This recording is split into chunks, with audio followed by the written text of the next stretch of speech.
Before we go shopping for a food truck, you'll need to put together a tentative list of cooking equipment you want to install in your truck. Since every truck has different needs, I'll go over some of the most common equipment in this chapter and what you should look out for.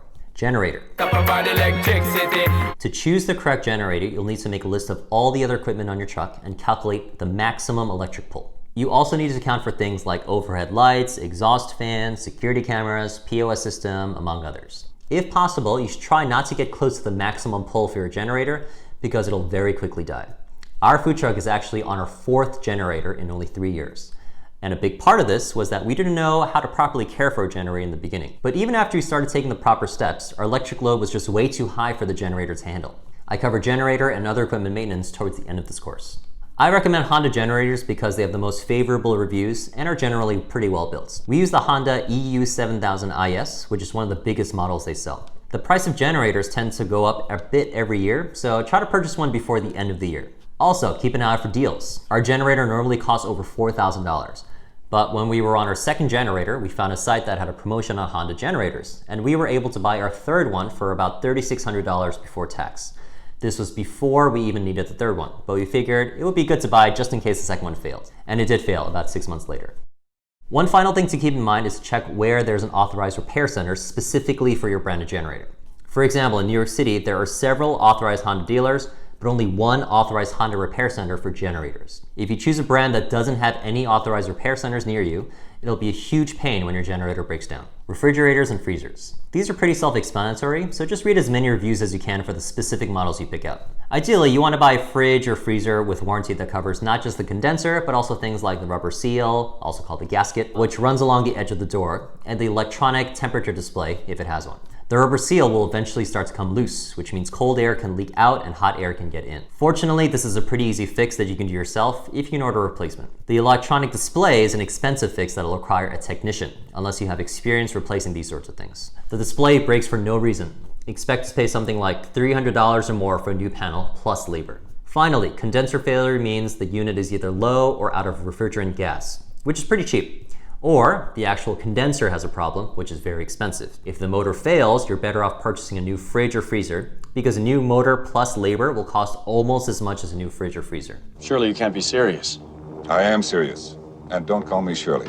Refrigerator prep table. If you've ever been to a Subway sandwich location, you'll have seen all those small containers of cheeses and veggies behind the glass counter window. Those are all refrigerator prep tables. Basically, the bottom half is like a mini fridge, and the top half is open, allowing you to insert containers of veggies and whatever else needs to be kept cool and easily accessible. They'll typically have a long plastic cutting board on top as well. On a food truck, you're limited to what kinds of prep tables you can buy based on where the motor is located. Since your prep table will sit flat against the wall of your truck, the vent for the motor cannot be in the back of the unit, unless your food truck builder builds an exhaust vent in that wall. Therefore, look for one that vents out the side or the front, or speak to your truck builder to see if the back vent is workable. All the parts for a fridge or freezer that can break also apply to refrigerator prep tables, so check the warranty information. Food warmer. This unit is like the opposite of a refrigerator prep table because it keeps all containers of food on top warm by making steam underneath. If you've ever been to Chipotle, everything you see behind the glass counter is a food warmer.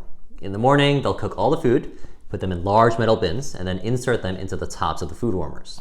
Then customers just go down the line and pick what they want without having to wait for anything to be cooked on the spot. If you plan to use a food warmer, I highly recommend getting a gas unit instead of an electric one for all the reasons I mentioned already. Stovetop. It can be 4-burner, 6-burner, 8-burner, or a grill. A gas stove or grill is one piece of equipment that you may not need to repair throughout the entire lifespan of the truck, mainly because it's all metal and it doesn't have any electric parts. The only thing you may need to replace are the knobs if they happen to break off, and the metal grates once they become super dirty.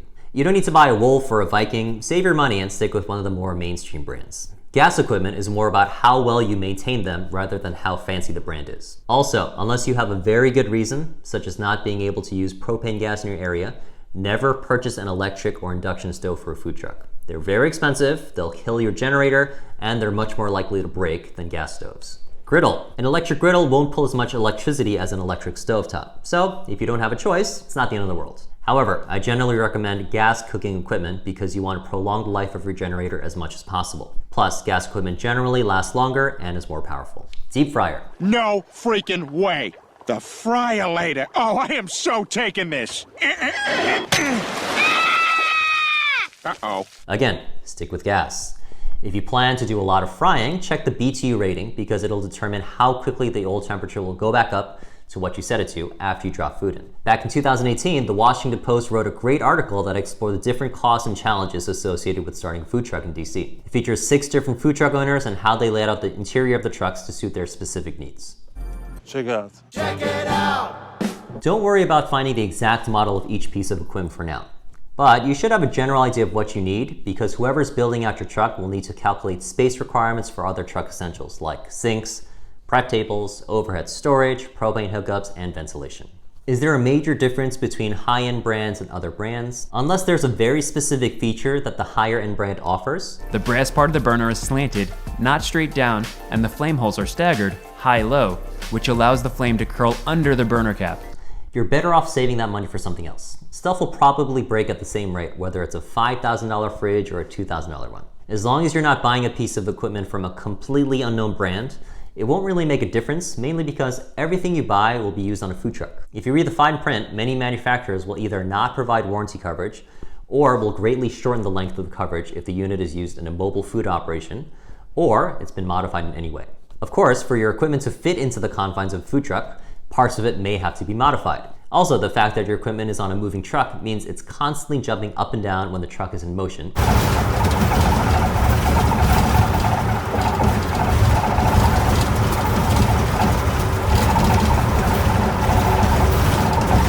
And it's subject to very large temperature swings in hot or cold seasons. By your second or third year, expect almost every electric-based equipment to have some sort of failure. To give you an idea of what it's been like for us, we've had to repair the condenser on our refrigerated prep table twice in 2 years, both out of warranty, because the manufacturer only provides a 1-year warranty on the condenser if it's used on a food truck, but 3 years if it's used in a restaurant. We replaced the gasket and the electronic display on our freezer. We repaired our electric rice cookers 4 times, got replacements twice, and threw out 3 of them. For our Square setup, which is our POS system, we've replaced the physical stand twice, the USB hub 5 times, the AC adapter 2 times, repaired our printer once, and replaced it twice. The only electric piece that's still running strong is our fridge. Hey, is your refrigerator running? Yes, it is. Are your doors unlocked? What? Why? All of our gas equipment has never had any problems, except for one loose knob for a stovetop. Shop around not just online, but also in local kitchen equipment shops. At the very least, you may be able to save on sales tax at a lot of brick and mortar retailers if you pay by cash or check instead of by credit card. So always ask if there's a cash discount whenever you make a large purchase. If you don't have a large budget for equipment, you have a few options. Number 1, financing. I covered this in Chapter 8, financing, so feel free to go back and review the information. Number 2, leasing. I don't recommend this option unless you're also leasing the actual food truck. If you lease the equipment, you'll still need to pay a food truck builder to hook up everything. Yes, it is a safer option than purchasing because you don't need to contribute a lot of money up front. But if your truck does well, all the money you spent on leasing will basically be gone because you'll eventually have to purchase the equipment or continue making monthly payments forever. Number 3, buy used equipment. Gas-based equipment is generally safe to buy. Just turn it on and see if it works properly. Make sure it's not rusted or really beat up. That's it. Bada bing, bada boom. However, I strongly advise against buying any electric-based equipment used. You've seen how many problems even new electric equipment can cause. So just imagine how much worse used electric equipment will be. You can save a lot of money by buying used if you buy directly from a failing restaurant or a truck or etc. These people are desperate to get rid of their stuff, so you can expect to pay much less than half the price of what a new unit would go for. Unfortunately, there's no website or marketplace, as far as I know, where failing businesses list their stuff. Occasionally, you might find some items on Craigslist or Facebook Marketplace, but these are generally smaller pieces like convection ovens, coffee brewers, or toasters. Your best bet is to look for any restaurants that have a going out of business sign and ask if you could look at their equipment. Some internet-based food publications like Eater list restaurant closings, so see if you can contact those places as well. You can also purchase from a used equipment dealer, but you might save only 20 to 30% for pieces that are still in good shape, and a lot of these places won't offer any warranty. 2 pieces of equipment that are not common, even though I think every food truck should get them, are a dash cam and a security camera system. A dash cam is essential because you never know when your truck will be involved in an accident. There are so many dash cams on the market today for less than $100. So at that price, It's a no-brainer. there are commercial dash cams that are supposed to be built specifically for trucks, but unless there's a specific feature that you need, you'll be fine with a consumer grade one if you're tight on cash. A security camera system is extremely useful for keeping an eye on what's going on inside your truck at all times.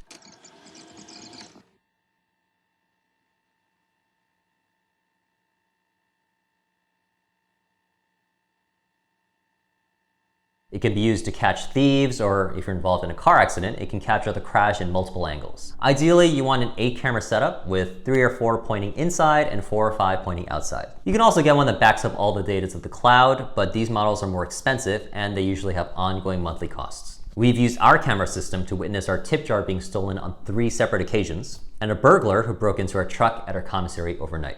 The scary thing about the burglary was that our commissary, the building next door, and the building across the street all didn't have any functional security cameras at the time. When the cops came, they were convinced, even before we checked their security footage, that it was an inside job. Turns out, it was a random junkie passing by looking to score a quick buck. Oh, hey, Baker, when you're done talking to your friend, I want to talk to you about that thing.